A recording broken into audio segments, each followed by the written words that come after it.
Will your team fall victim to the trap? We've already broken down the trap games for 4 of the major conferences in college football, and today we're taking a look at the last one, the trap games in the Big 12, where really every game feels like a trap game in this wide open conference. So welcome back to the Gridiron Expert, guys. We're so glad that you could join us today. As always, please continue to like, comment, subscribe, share our videos, and check out everything down in the description below, including our expert picks over on our website, thegridironexpert.com, all the other content on our website, and everything else, again, down in the description below. That's exclusive content just for you to help you get through the rest of this offseason and help make this college football season even better than it's already going to be. So let's take a look at these trap games for every Big 12 team. Again, we did this for all the other Power 5 conferences as well. And we're going to go in alphabetical order, starting with Baylor up at the top. We think their trap game comes at the very end of September against UCF on the road. It's kind of a tough time for Baylor, who's going to have a pretty tough schedule prior to this UCF game. They're going to have played Utah in Waco. They're going to have Texas right before this UCF game, and then after UCF, they take on Texas Tech. So a very tough stretch for the Bears here, and depending on what their record is, depending on how that Texas game goes, this UCF game, to me, is a major trap game, one where I think many would think the Bears probably would be slightly favored, but could easily lose in what's going to be a pretty hostile environment. If you don't think that's a trap game, I think the other trap game is definitely in week 2 when they take on the Utes in Waco, the September 9th game. BYU, their trap game on the road at West Virginia on November 4th. This is another tough stretch for the Cougars, a BYU team that will be playing their 3rd road game in 4 weeks. So it's a tough stretch for the Cougars, who I think are going to take a bit of a step back in their first year in a Power 5 conference. This game against West Virginia also comes after a tough physical game against Texas.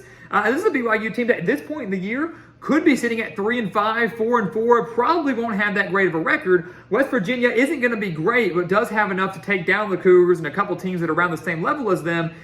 This is a big game in terms of BYU trying to get to a bowl game, and I could see them slipping up in Morgantown, which, as always, is not an easy place to play. Cincinnati, their road game or their trap game on the road at Houston on November 11th. You know, I don't expect either the Bearcats or the Cougars to be that great in 2023. I think both could flirt with bowl eligibility, but it won't be that great as compared to the success they've had in the American Conference. Kind of cool that the trap game for Cincinnati is a team that they are used to in the American Conference, both coming over to the Big 12 now. But this Houston team, Dana Holgorsen has experience in the Big 12. He's a solid coach, solid offensive mind. Donovan Smith in at quarterback has the talent to take down a Bearcats team that you can't help but wonder what their motivation level will be like if they've struggled up to this point. Houston, their trap game, September 2nd, the season opener against UTSA. The Cougars won a thriller last year against the Roadrunners, 37-35 in 3 overtimes. This UTSA team also is dealing with a new conference change. They're moving over to the American Conference. Houston now over to the Big 12. Great game last year. Some would say, how is this going to be a trap game? It's the season opener. It's a fresh start. To me, I think Houston will probably be maybe slightly favored in this game. The Roadrunners are no slouch. So yes, Houston gets to host them, but the Roadrunners are good. They've got one heck of a quarterback in Frank Harris as well. They had all the pieces necessary to take down Houston and spoil their Big 12 debut. It's not a conference game, but it is their first game as a member of the conference, and I can see this being a major, major trap game for them. Iowa State, October 14th at Cincinnati.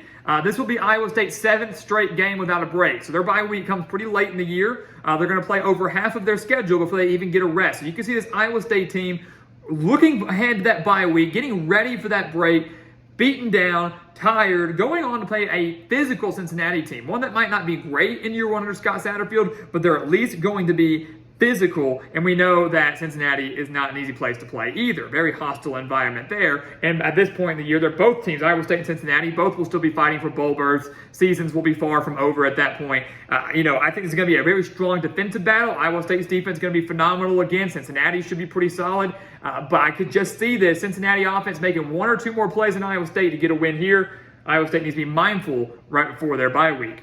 Kansas against Iowa State on the road. How about that? It's kind of funny how these are correlating here. This is a Kansas team that has a lot of excitement surrounding them. For the first time in what feels like, well over a decade, there's excitement and hope heading into this year for the Jayhawks. This game against Iowa State, though, is very, very dangerous. Yes, Kansas beat the Cyclones last year, but only beat them 14-11. Only beat them 14-11. Kansas plays Oklahoma prior to Iowa State. So a tough physical game against Oklahoma. Then they go on the road to Ames to take on Iowa State, who again is going to have a much better defense they had last year. Last year's defense was good. Offense should be much more improved. Ames not an easy place to play. I could see this Iowa State defense slowing down that high-octane Kansas offense led by Jalen Daniels, and the Jayhawks maybe dropping maybe 2 in a row, if not more, if they were to fall to Oklahoma the week prior. So a lot playing into this role here for the Jayhawks, but they should be a bowl team nonetheless. Kansas State, September 16th at Missouri. Some would say, how's that a trap game? Kansas State beat the Tigers 40-12 last year. They did, but that game was in Manhattan. And this Missouri team, to me, is different than the one we saw last year. That Missouri defense is severely underrated. Very, very good defensive team, at least they should be. If the Tigers can figure out their quarterback and offensive issues in those first 2 weeks of the year, they're going to give Kansas State a much tougher test in week 3. Yes, the Wildcats are the reigning Big 12 champions, made the Sugar Bowl last year, but you could see all that excitement as they're trying to repeat as Big 12 champions kind of come to a halt in week 3 if they fall to the Tigers out of the SEC. Oklahoma, October 28th at Kansas. There you go. Funny how that works again.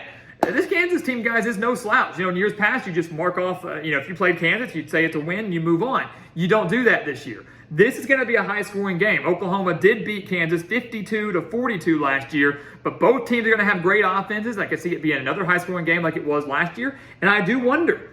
Now on the road, Kansas having some excitement now. They're going to pack that stadium for a game against the Sooners, who for many is one of, if not the Big 12 title frontrunner. Kansas offense exploited that Oklahoma defense that has a lot of glaring holes right now. That's something to be mindful of. So the Kansas team that doesn't have the greatest home field advantage in the world, but will have it in this scenario, has the offense to match Oklahoma step for step. If the Sooners can't fix their defense, and if their season maybe is done by this point, they've already lost to Texas in 1 or 2 other games, you wonder if Kansas could pull off the upset here on October 28th. Oklahoma State, October 21st at West Virginia. The Cowboys lost to the Mountaineers 24-19 in the season finale last year. Neither team had much to play for. West Virginia ended up finishing 5-7. Oklahoma State had a very disappointing year after almost making the college football playoff the year prior. So, a lot goes into this game as well. Morgantown, again, not an easy place to play. Can Oklahoma State's defense fix themselves? What about the offense? Spencer Sanders is gone. Who's going to be at quarterback for the Cowboys? Will they gel? A lot goes into this game here. I don't expect a whole lot from West Virginia, but I don't expect a whole lot from Oklahoma State either. So now going to Morgantown, West Virginia proved they could win in Stillwater last year. Wouldn't be surprised to get the win now at home.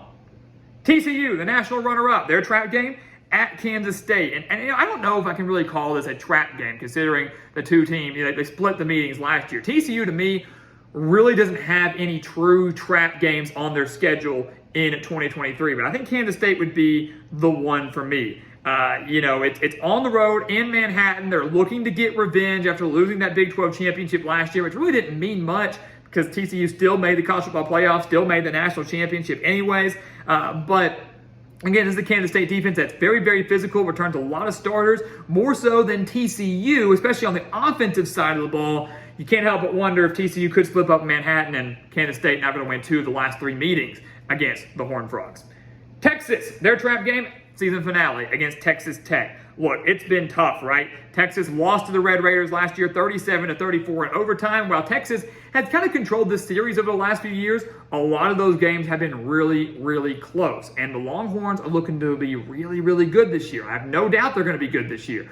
But Texas Tech, they have the offense to match Texas step for step, and the Red Raiders, to me, are not scared of playing in Austin one bit. So I could see this being a scenario where Texas maybe has clinched a Big 12 title berth. They need this win to clinch a Big 12 title berth. Maybe they're in the college football playoff discussion. We don't know. And they kind of look ahead that next week, that conference championship weekend, and the Red Raiders pull off the stunning upset. That's a dangerous spot here if you're Texas, especially if they live up to their preseason hype. Texas Tech, their trap game at Baylor. The Red Raiders have lost 4 of the last 6 games against the Bears, including a 45-17 loss last year. The Red Raiders should be significantly better. They won 8 games last year. Pretty solid. Offense is going to be electric. I think it could be one of the best in the country. Defense, it's getting there. But now on the road in Waco against a Baylor team that is bound to bounce back from a disappointing losing season in 2022. Dangerous spot for Texas Tech, especially with a lot of big games on deck following their game against the Bears. UCF, their trap game at Boise State on September 9th. It's going to be a fun, intriguing matchup there. Obviously not a conference game, not even a battle anymore of two of the better, group of 5 teams, as UCF is now a Power 5 team. But Boise State playing on the Smurf turf, it's never easy. And if you're UCF, you want to get started in your new conference on the right foot. You want to start racking up a couple wins early on. Start maybe 3-4-0, somewhere around there if possible. Losing to Boise State in week 2 would obviously prevent that. And the Broncos are one of, if not the favorite in the Mountain West Conference this year. Going to be a fun, tough, physical game. Gus Malzahn's offense, Andy Avalos, his defense at Boise State. Going to be a lot of fun to watch. Big trap game, though, if you're the Knights. And then finally, West Virginia, their trap game at home against Cincinnati on November 18th, the second to last game of the year. Look, again, I don't expect either of these teams to be all that good, but there's a chance that both these teams could be fighting for a bowl berth. It could be a scenario where Cincinnati and West Virginia both need to win their last 2 games to go bowling. We don't know exactly what it's going to be, but I think from a style standpoint, these two teams match up very well. And there is a lot at stake, I could see Scott Satterfield pulling a rabbit out of his hat and find a way to pull off his upset against a mediocre West Virginia team to keep their bowl hopes alive. So, West Virginia, if they are flirting with bowl eligibility, needs to be mindful of the Bearcats team that's not getting a lot of attention heading into this year. Doesn't really deserve to, for all that for all that matters. But if they start exceeding expectations, they're sitting with 4 or 5 wins at November 18th. It's a dangerous spot for both teams to be in, but more so West Virginia than anything else.